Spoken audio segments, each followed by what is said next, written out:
Dear students, കഴിഞ്ഞ ഒരു part 1-ല് നമ്മൾ 1885 മുതൽക്ക് 1920 വരെയുള്ള ഡിസ്കഷൻസ് ആണ് ചെയ്തു വെച്ചിട്ടുണ്ടായിരുന്നത്. നിങ്ങൾ ഇതിലെ പ്രധാനപ്പെട്ട പോയിന്റ്സ് എല്ലാം നോക്കിയിട്ടുണ്ടാകും എന്ന് വിശ്വസിക്കുകയാണ്. പാർട്ട് 2-ല് റെസ്റ്റ് ഓഫ് ദി ഭാഗങ്ങളാണ് നമ്മൾ കവറപ്പ് ചെയ്യാൻ വേണ്ടി ഉദ്ദേശിക്കുന്നത്. അപ്പോൾ 1920-ലെ നോൺ കോപ്പറേഷൻ മൂവ്മെന്റുമായി ബന്ധപ്പെട്ടിട്ടുള്ള സംഭവങ്ങളുമായി ബന്ധപ്പെട്ടിട്ടുള്ള ഇന്ത്യൻ നാഷണൽ കോൺഗ്രസിന്റെ പ്രധാനപ്പെട്ട സെഷൻസും കാര്യങ്ങളൊക്കെ നമ്മൾ ഡിസ്കസ് ചെയ്തു. ഇനി നമുക്ക് അതിനുശേഷം 1922 മുതൽക്കുള്ള പ്രധാനപ്പെട്ട സംഭവങ്ങളാണ് പറയാൻ വേണ്ടി പോകുന്നത്. വളരെ ശ്രദ്ധാപൂർവം തന്നെ കേൾക്കാനും പഠിക്കാനും ഒക്കെ ഒന്ന് ശ്രമിക്കുക കേട്ടോ. അപ്പോൾ 1922-ല് okay, just a sec. Fine. Okay, 1922-ല് ഗയ, ബീഹാറിലെ ഗയയിലാണ് CR ദാസിന്റെ നേതൃത്വത്തിലായിട്ട് എന്ത് ചെയ്യുന്നത്, അടുത്തൊരു സെഷൻ നടക്കുന്നത്. ഇതിന്റെ അടിസ്ഥാനത്തിൽ സ്വരാജ് പാർട്ടി ഫോം ചെയ്യുന്നുണ്ട് 1923-ല്.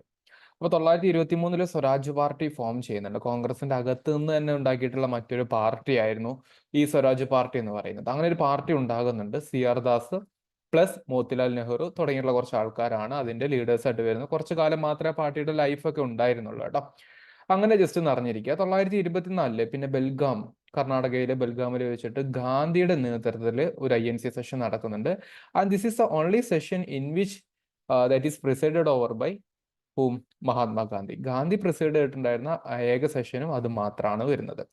1925-ല് കാൺപൂരിൽ, ഉത്തർപ്രദേശിന്റെ കാൺപൂരിൽ സരോജിനി നായിഡുവിന്റെ നേതൃത്വത്തിൽ ഒരു സെഷൻ നടക്കുന്നുണ്ട്. She was the first Indian woman president. അപ്പൊ നമ്മൾ കഴിഞ്ഞൊരു എപ്പിസോഡിൽ പഠിച്ചിട്ടുണ്ടായിരുന്നു എന്ത്, the first woman president of INC എന്ന് പറയുന്നത് ആനി ബെസന്റ് ആണ് എന്നുള്ളത്. ഓപ്പ് യു റിമെമ്പർ ദാറ്റ് വൺ അല്ലേ? അത് ഏത് സെഷനിലായിരുന്നു? ഒന്ന് കമന്റ് ചെയ്തേ, ജസ്റ്റ് ഒന്ന് കമന്റ് ചെയ്തേ, ക്വസ്റ്റ്യൻ ആയിട്ടൊന്ന് കമന്റ് ചെയ്തേ. ഏത് സെഷനിലാണ് Annie Besant first woman president of INC ആയിട്ട് വന്നിട്ടുണ്ടായിരുന്നത്? ഒന്ന് കമന്റ് ചെയ്യൂ please, please make it faster. Yeah 1917. Okay, very good. Okay, fine. 1917 വരുന്നത് അല്ലേ? അപ്പോൾ അത് ഫസ്റ്റ് വുമൺ പ്രസിഡന്റ് ആണ്. ഇത് ഫസ്റ്റ് ഇന്ത്യൻ വുമൺ പ്രസിഡന്റ് ആണ് സരോജിനി നായിഡു എന്നുള്ള രീതിയിൽ ഒന്ന് പഠിച്ചു വെക്കുക കേട്ടോ.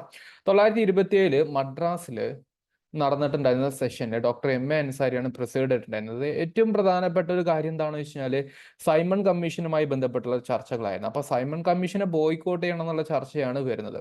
അപ്പൊ ഇവിടെ നിങ്ങൾ അറിഞ്ഞിരിക്കേണ്ട ഒരു കാര്യം, സൈമൺ കമ്മീഷൻ ഇന്ത്യയിലോട്ട് വരുന്നത് 1928-ലാണ്. പക്ഷെ 1927-ല് അതിന്റെ അപ്പോയിന്റ്മെന്റ് കാര്യങ്ങൾ നടന്നിട്ടുണ്ട്. അപ്പോൾ ഓൾറെഡി ഇന്ത്യയിൽ ഒരു കോൺസ്റ്റിറ്റ്യൂഷൻ റിഫോം വേണം എന്ന് പറഞ്ഞിട്ടാണ് സൈമൺ കമ്മീഷൻ അപ്പോയിന്റ് ചെയ്യുന്നത്. അത് ഇവിടെ എത്തുന്ന 28-ല്, അതിന് മുന്നേ തന്നെ, അത് വരുന്നതിന് മുന്നേ തന്നെ നമുക്ക് അതിന്റെ ഇൻഫർമേഷനും കാര്യങ്ങളൊക്കെ കിട്ടിയതുകൊണ്ട് നമ്മൾ പറഞ്ഞത് ഇന്ത്യക്ക് വേണ്ടിയിട്ടുള്ള റിഫോം ആണോ ഉദ്ദേശിക്കുന്നത്, definitely Indian should be there. പക്ഷെ ഫുള്ളി വൈറ്റ് ആയിട്ടുണ്ടായിരുന്ന റോയൽ കമ്മീഷൻ ആയതുകൊണ്ട് we are going to reject that എന്നുള്ളതായിരുന്നു സംഭവം അല്ലെ? അപ്പൊ ആ രീതിയിൽ എന്ത് ചെയ്യുക, സൈമൺ കമ്മീഷൻ എതിർത്ത സെഷനാണ് MA അൻസാരിയുടെ നേതൃത്വത്തിൽ ഉണ്ടായിരുന്ന മദ്രാസ് സെഷൻ. കൽക്കട്ട സെഷൻ നടക്കുന്നുണ്ട് 1928-ല്. അതും പ്രിസൈഡ് ചെയ്തത് മോത്തിലാൽ നെഹ്റു. മോത്തിലാൽ നെഹ്റു മുന്നേ ഒരു സെഷൻ പ്രിസൈഡ് ചെയ്തിട്ടുണ്ടായിരുന്നോ? Definitely yes. അത് എവിടെയായിരുന്നു? 1919 അമൃത്സർ നമ്മൾ പറഞ്ഞു. എന്തുകൊണ്ടാണ് ജാലിയൻ വാലാബാഗ് ഇൻസിഡന്റ് വെച്ചിട്ടൊക്കെ നമ്മൾ പറഞ്ഞിട്ടുണ്ടായിരുന്നു കഴിഞ്ഞ ഒരു സെഷനിൽ. അപ്പൊ ഇതിന്റെ പ്രത്യേകത വെച്ചാൽ formation of all India youth Congress. ഇത് പഠിച്ചു വെച്ചോ, ചിലപ്പോൾ ഇങ്ങനത്തെ ക്വസ്റ്റ്യൻ ആയിരിക്കും ചോദിക്കുന്നത്. ഓൾ ഇന്ത്യ യൂത്ത് കോൺഗ്രസ്, യൂത്തിന്റെ ഒരു കോൺഗ്രസ് എന്ന് പറയുന്ന ഒരു സെഷൻ എപ്പോഴാണ് കോൺഗ്രസിന്റെ ചരിത്രത്തിൽ വന്നത് എന്നുള്ള ചോദ്യങ്ങളൊക്കെ ഒരു പക്ഷെ വന്നേക്കാം കേട്ടോ. എന്നാൽ ഏറ്റവും സിഗ്നിഫിക്കന്റ് ആയിട്ടുള്ള സെഷൻ ആണല്ലോ 1929-ലെ ലാഹോർ സെഷൻ എന്ന് പറയുന്നത് അല്ലെ? ജവഹർലാൽ നെഹ്റുവിന്റെ നേതൃത്വത്തിൽ. ഇതിന്റെ ഹിസ്റ്റോറിക്കൽ ബാക്ക്ഗ്രൗണ്ട് നോക്കുകയാണെങ്കിൽ ഒരുപാട് സംഭവങ്ങൾ പറയാനുണ്ട്. പക്ഷെ ഞാൻ പറഞ്ഞ പോലെ ഏറ്റവും പ്രധാനപ്പെട്ട INCയുടെ സെഷനുകളും പ്രത്യേകത മാത്രമാണ് ഇപ്പോൾ പറഞ്ഞു പോകുന്നുള്ളൂ. ഇതിന്റെ ബാക്ക്ഗ്രൗണ്ടിൽ നമുക്ക് നെഹ്റു റിപ്പോർട്ടിന്റെ ചർച്ചകളൊക്കെ കിടപ്പുണ്ട്, ജിന്നയുടെ 14 പോയിന്റ്സ് കിടപ്പുണ്ട്. അതൊന്നും ഞാൻ ഡിസ്കഷന് വിധേയമാക്കുന്നില്ല. ഓക്കെ, ഇതിന്റെ പ്രത്യേകത എന്താ? കോൺഗ്രസ് ഒഫീഷ്യലി ഇനി നമ്മളുടെ ഉദ്ദേശം, ഒബ്ജക്റ്റീവ് എന്ന് പറയുന്നത് അത് പൂർണ്ണ സ്വരാജ് ആയിരിക്കും, കംപ്ലീറ്റ് ഇൻഡിപെൻഡൻസ് ആയിരിക്കും. നമ്മൾ 1916-ലെ ലക്നൗ പാക്ട് പറഞ്ഞു, ഹോം റൂൾ ലീഗ് പറഞ്ഞു. അതിലൊക്കെ പറഞ്ഞിട്ടുണ്ടായിരുന്ന സ്വരാജ് എന്ന് പറയുന്നത് some concept within British empire ആയിരുന്നു. ബ്രിട്ടീഷ് ഭരണകൂടത്തിന്റെ അകത്ത് നിന്നിട്ടുള്ള ഒരു സ്വാതന്ത്ര്യത്തെ കുറിച്ച്. അതല്ല ഇനി വേണ്ടത്. ഇനി നമുക്ക് വേണ്ടത് കംപ്ലീറ്റ് ഇൻഡിപെൻഡൻസ്. അങ്ങനെ പൂർണ്ണ സ്വരാജ് വേണം എന്ന് പറയുന്ന റെസൊല്യൂഷൻ പാസ്സാക്കുന്നതാണ് 1929-ലെ നെഹ്റുവിന്റെ ലാഹോർ സെഷൻ. അതിൽ 26 ജാനുവരി അവരെന്ത് ചെയ്തു, ഇൻഡിപെൻഡൻസ് ഡേ ആയിട്ട് സെലിബ്രേറ്റ് ചെയ്യാനും തീരുമാനിച്ചു. 1930-ല് 1930-ന്റെ സമയത്ത്. എന്നിട്ട് അവർ ഫ്ലാഗ് ഒക്കെ ഉയർത്തുന്നൊക്കെ ഉണ്ട് എന്നുള്ളത് നിങ്ങൾക്ക് അറിയാം അല്ലെ? അപ്പൊ അങ്ങനത്തെ കുറച്ച് കാര്യങ്ങൾ, ഒരു ഓത്ത് എടുക്കുന്നുണ്ട്, അങ്ങനത്തെ കുറച്ച് കാര്യങ്ങളൊക്കെ നിങ്ങൾക്ക് അറിയാവുന്നതാണ്. വാട്ട് എവർ ഇറ്റ് ഈസ്, അങ്ങനെ വളരെ സിഗ്നിഫിക്കന്റ് ആണ്. ഇതിന്റെ മറ്റൊരു പ്രത്യേകത കൂടി പറഞ്ഞുതരാം. കോൺഗ്രസിന്റെ ഡിമാൻഡ് അനുസരിച്ചിട്ട് മുന്നോട്ട് പോകാൻ ബ്രിട്ടീഷ് ഭരണകൂടം തയ്യാറല്ല എങ്കിൽ ഞങ്ങൾ നിങ്ങളുടെ നിയമം തെറ്റിക്കും. അതിനാണ് സിവിൽ ഡിസോബീഡിയൻസ് മൂവ്മെന്റ് എന്ന് പറയുന്നത്. അതുപോലെ റൗണ്ട് ടേബിൾ കോൺഫറൻസിൽ ഞങ്ങൾ പങ്കെടുക്കില്ല എന്നും പറയുന്നുണ്ട്. എന്താണ് റൗണ്ട് ടേബിൾ കോൺഫറൻസ്? നമ്മൾ ഈ പറഞ്ഞിട്ടുള്ള സൈമൺ കമ്മീഷന്റെ റിപ്പോർട്ട് പഠിക്കാനുള്ള ലണ്ടനിൽ നടക്കുന്ന സമ്മേളനങ്ങളെയാണ് റൗണ്ട് ടേബിൾ കോൺഫറൻസസ് എന്ന് വിളിക്കുന്നത്, അല്ലെ? അപ്പൊ അങ്ങനത്തെ കുറച്ച് കാര്യങ്ങളൊക്കെ ഒന്ന് ലിങ്ക് ചെയ്തിട്ട് പഠിക്കാനും മനസ്സിലാക്കാനൊക്കെ ഒന്ന് ശ്രമിക്കാം. നിങ്ങൾക്ക് ആർക്കെങ്കിലും എന്തെങ്കിലും സംശയം ഉണ്ടെങ്കിൽ ജസ്റ്റ് ഒന്ന് കമന്റ് ചെയ്തിട്ടാൽ മതി കേട്ടോ.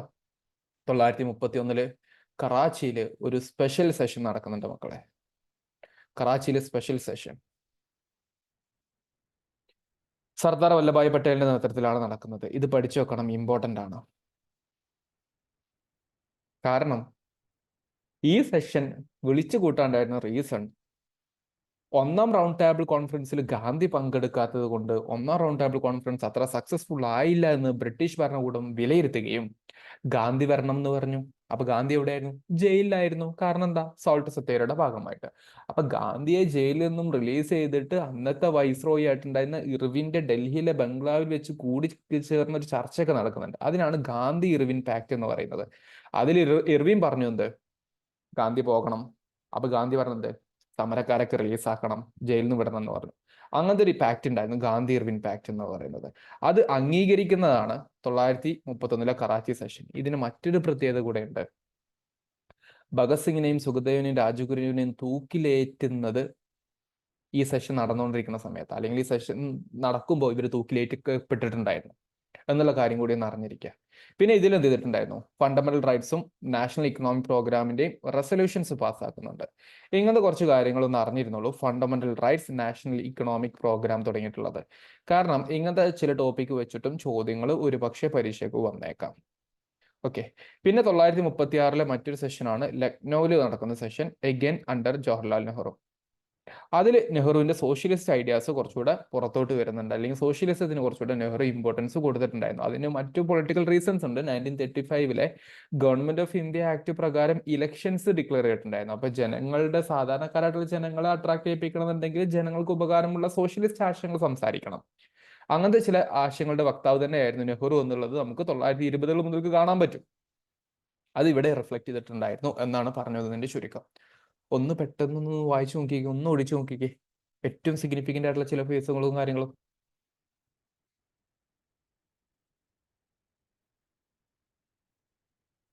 Make it faster.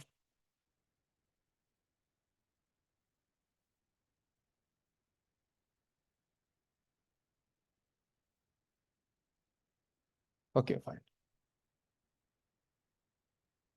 ഇനി മറ്റു ചില സെഷൻസ് കൂടെ പറയാം. 1937 ഫൈസാപൂരിൽ ഒരു സെഷൻ നടക്കുന്നുണ്ട്, നെഹ്റുവിന്റെ നേതൃത്വത്തിൽ തന്നെ. അപ്പൊ 36 നെഹ്റു ആണ്, 37 നെഹ്റു ആണ്. അത് പഠിച്ചു വെക്കുക. It's a first session to be held in a village. ഒരു ഗ്രാമത്തിൽ നടക്കുന്ന ആദ്യത്തെ സെഷനായിരുന്നു ഫൈസാപൂർ സെഷൻ എന്നുള്ളത്. അങ്ങനെ സിഗ്നിഫിക്കൻസ് ഉള്ള സെഷനാണ് 1937 ഫൈസാപൂർ സെഷൻ. പറഞ്ഞ പോലെ ആ വർഷം ഇലക്ഷൻ നടക്കുന്ന വർഷമായിരുന്നു കേട്ടോ. 1938 ഹരിപുര സെഷൻ നടക്കുന്നുണ്ട്, സുഭാഷ് ചന്ദ്രബോസിന്റെ നേതൃത്വത്തിലായിട്ട്. സുഭാഷ് ചന്ദ്രബോസ്. ഇവിടെയാണ് നാഷണൽ പ്ലാനിംഗ് കമ്മിറ്റി സെറ്റപ്പ് ചെയ്യപ്പെടുന്നത്. ഇത് ഇമ്പോർട്ടന്റ് ആണ് കേട്ടോ. ഞാൻ പറഞ്ഞ പോലെ ഇങ്ങനത്തെ ഈ നാഷണൽ പ്ലാനിംഗ് കമ്മിറ്റി ആരുടെ നേതൃത്വത്തിലാണ് സെറ്റപ്പ് ചെയ്തത്? ജവഹർലാൽ നെഹ്റുവിന്റെ നേതൃത്വത്തിലാണ്. പക്ഷെ അത് പ്രിസൈഡ് ചെയ്ത INC സെഷൻ ആരുടെ കീഴിലായിരുന്നു? സുഭാഷ് ചന്ദ്രബോസിന്റെ പ്രസിഡന്റ്ഷിപ്പിലായിരുന്നു ആ INC സെഷൻ നടന്നിട്ടുണ്ടായിരുന്നത്. ഇങ്ങനത്തെ ചില ചോദ്യങ്ങൾ വരെ പരീക്ഷയ്ക്ക് നിങ്ങൾക്ക് എക്സ്പെക്ട് ചെയ്യാം. അപ്പൊ അതുകൊണ്ടാണ് പറയുന്നത് ഇങ്ങനത്തെ കീ ടേംസ് അറിഞ്ഞിരിക്കണം എന്നുള്ളത്. 1939 നമുക്കറിയാം INCയുടെ നേതാവായിട്ട് ആര് വന്നിട്ടുണ്ടായിരുന്നു? സുഭാഷ് ചന്ദ്രബോസ് വന്നിട്ടുണ്ടായിരുന്നു. പക്ഷേ ത്രിപുരി സെഷൻ നടക്കുന്ന ആ ഒരു സമയം ആകുമ്പോഴേക്കും സുഭാഷ് ചന്ദ്രബോസിന് ചില വിയോജിപ്പുകൾ വന്നപ്പോൾ പുള്ളിക്കാരൻ രാജിവെച്ചു. എന്നിട്ട് രാജേന്ദ്ര പ്രസാദ് ആണ് പിന്നീട് പ്രിസൈഡ് ചെയ്യുന്നത്. ഓക്കെ. സുഭാഷ് ചന്ദ്രബോസ് റീഇലക്ട് ചെയ്യപ്പെട്ടെങ്കിലും റിസൈൻ ചെയ്തു. എന്നിട്ട് പുള്ളിക്കാരൻ 1939 എന്ത് ചെയ്തു? ഈ started his own political movement that is called as forward block. ചിലപ്പോൾ അത് പരീക്ഷയ്ക്ക് ചോദിക്കും, ഫോർവേഡ് ബ്ലോക്ക് ആരുടെ പൊളിറ്റിക്കൽ മൂവ്മെന്റ് ആണെന്നുള്ളത്. സുഭാഷ് ചന്ദ്രബോസിന്റെ പൊളിറ്റിക്കൽ പാർട്ടിയാണ്, അല്ലെങ്കിൽ മൂവ്മെന്റ് ആണ് എന്ന രീതിയിൽ അറിഞ്ഞിരിക്കുക. ശേഷമാണ് പുള്ളിക്കാരൻ എന്ത് ചെയ്യുന്നത്? റവല്യൂഷണറി മൂവ്മെന്റിലോട്ട് വരുന്നത്. 1940 രാംഗറിൽ ഒരു INCയുടെ സെഷൻ നടക്കുന്നുണ്ട് അണ്ടർ അബുൽ കലാം ആസാദ്. ഇവര് 1940 സമയത്ത്, അതായത് സെക്കൻഡ് വേൾഡ് വാർ നടക്കുന്ന സമയം നിങ്ങൾ അറിഞ്ഞിരിക്കണം, അവരെന്ത് ചെയ്തിട്ടുണ്ടായിരുന്നു? ഒരു സിവിൽ ഡിസോബീഡിയൻസ് മൂവ്മെന്റ് കൂടെ ആകാം എന്നുള്ള രൂപത്തിലോട്ട് നിന്നിട്ടുണ്ടായിരുന്നു. ഓക്കെ. ഒരു അപ്രോപ്രിയേറ്റ് ടൈമിലും സർക്കംസ്റ്റാൻസിലും നമുക്ക് ലോഞ്ച് ചെയ്യാന്നുള്ള ഒരു തോട്ട് ഉണ്ടായിരുന്നു. പക്ഷെ ഗാന്ധി പറഞ്ഞു നമുക്കതിൻ്റെ ആവശ്യമുണ്ടോ? ഇല്ല. അപ്പോൾ 940 അവസാന സമയത്ത് 41 ഗാന്ധി തുടങ്ങിയിട്ടുള്ള ഒന്നാണ് എന്ത്? ഇൻഡിവിജ്വൽ സത്യാഗ്രഹം. ഒരു മാസ് സിവിൽ ഡിസോബിയൻസ് മൂവ്മെന്റിന് പറ്റിയ സമയമല്ല ഇപ്പോ എന്ന് പറഞ്ഞുകൊണ്ട് ഗാന്ധി തുടങ്ങുന്നതാണ് 941 ഇൻഡിവിജ്വൽ സത്യാഗ്രഹ എന്നുള്ള കാര്യം കൂടി ഒന്ന് അറിഞ്ഞിരിക്കുക. പിന്നീട് 41, 42 വേൾഡ് വാറുമായി ബന്ധപ്പെട്ട പല ഇഷ്യൂസ് ഇന്ത്യൻ പൊളിറ്റിക്കൽ ഹിസ്റ്ററി എടുത്ത് നോക്കുന്ന സമയത്ത് നിങ്ങൾക്കറിയാം, ക്രിപ്സ് മിഷൻ വരുന്നു, അതിന്റെ ഫെയിലിയർ, അത് ക്വിറ്റ് ഇന്ത്യ മൂവ്മെന്റ് കാരണമാകുന്നു. ക്വിറ്റ് ഇന്ത്യ മൂവ്മെന്റ് ആയതുകൊണ്ട് അടുത്ത 2-3 വർഷം ഭയങ്കര ഇഷ്യൂസ് ആകുന്നു. പിന്നെ സെക്കൻഡ് വേൾഡ് വാർ അവസാനിക്കുന്നു. അങ്ങനെ 945 വരേക്കും പ്രത്യേകിച്ച് സെഷൻ ഒന്നും നടന്നിട്ടില്ല. 946 ഇൻഡിപെൻഡൻസിന്റെ മുമ്പ് നടക്കുന്ന ഒരു സെഷൻ വരുന്നത് മീററ്റിൽ വെച്ചിട്ട് JB കൃപലാനി ആയിരുന്നു അത് ഹെഡ് ചെയ്തിട്ടുണ്ടായിരുന്നത്. JB Kripalani is A last session before independence. സ്വാതന്ത്ര്യം കിട്ടിയപ്പോഴും JB കൃപലാനി തന്നെയായിരുന്നു INCയുടെ പ്രസിഡന്റ് എന്നുള്ളത്. ചിലപ്പോൾ ഇത് നിങ്ങൾക്ക് പരീക്ഷയ്ക്ക് ചോദിക്കും. Who was the president of INC during independence? JB Kripalani. അപ്പൊ അങ്ങനെയും പരീക്ഷയ്ക്ക് നിങ്ങൾക്ക് ചോദ്യങ്ങൾ ചോദിക്കും. അപ്പൊ ഇത്രയും കാര്യങ്ങൾ നിങ്ങൾ നിർബന്ധമായിട്ടും എന്ത് ചെയ്യണം? ഈ ഒരു ടോപ്പിക്കിന്റെ ഭാഗമായിട്ട് പഠിച്ചു വെക്കാൻ വേണ്ടി ശ്രമിക്കണം. മിസ്സാക്കരുത്. Something very very important. അപ്പോൾ ഡിയർ സ്റ്റുഡൻസ്, കഴിഞ്ഞ 2 പാർട്ടുകളിലായിട്ട് നമ്മൾ ഡിസ്കസ് ചെയ്ത് വെച്ചിരിക്കുന്ന എന്താണ്? ഇന്ത്യൻ നാഷണൽ കോൺഗ്രസിന്റെ മേജർ സെഷൻസ് ആണ്. പാർട്ട് 1 നമ്മൾ 1885 മുതൽക്ക് 1920 വരെ ഡീറ്റെയിൽ ആയിട്ട് കുറേ കാര്യങ്ങൾ പറയാൻ ശ്രമിച്ചിട്ടുണ്ട്. ചില എക്സ്ട്രാ പോയിന്റ്സ് പറയാൻ ശ്രമിച്ചിട്ടുണ്ട്. നിങ്ങൾക്ക് ഡിസ്കഷൻ യൂസ്ഫുൾ ആയിട്ടുണ്ടാവുമെന്ന് വിശ്വസിക്കുകയാണ്. അതേസമയത്ത് രണ്ടാമത്തെ പാർട്ടിൽ നിങ്ങൾക്ക് 22 മുതൽക്കുള്ള ഡിസ്കഷനും ഒക്കെ കാര്യങ്ങളും തന്നിട്ടുണ്ട്. ഓക്കെ, ഇത്രയും കാര്യങ്ങൾ ബേസിക്കലി നിങ്ങൾ പഠിച്ചു വെക്കാൻ വേണ്ടി ശ്രമിക്കണം. മിസ്സാക്കരുത്. വളരെ വളരെ ഇമ്പോർട്ടൻ്റ് ആയിട്ടുള്ള പോയിന്റ്സ് മാത്രമാണ് ഇവിടെ ലിസ്റ്റ് ചെയ്തിരിക്കുന്നത്. അപ്പോൾ ഒരിക്കലും മിസ്സാക്കാതെ കൃത്യമായിട്ട് എന്ത് ചെയ്യുക? പഠിച്ചു പോകാൻ വേണ്ടി തന്നെ ശ്രമിക്കുക കേട്ടോ. മിസ്സാക്കാതെ മുന്നോട്ട് കൊണ്ടുപോവുക. ഇത്രയും കാര്യങ്ങളൊന്ന് ശ്രദ്ധിക്കുക. That's all. Thank you.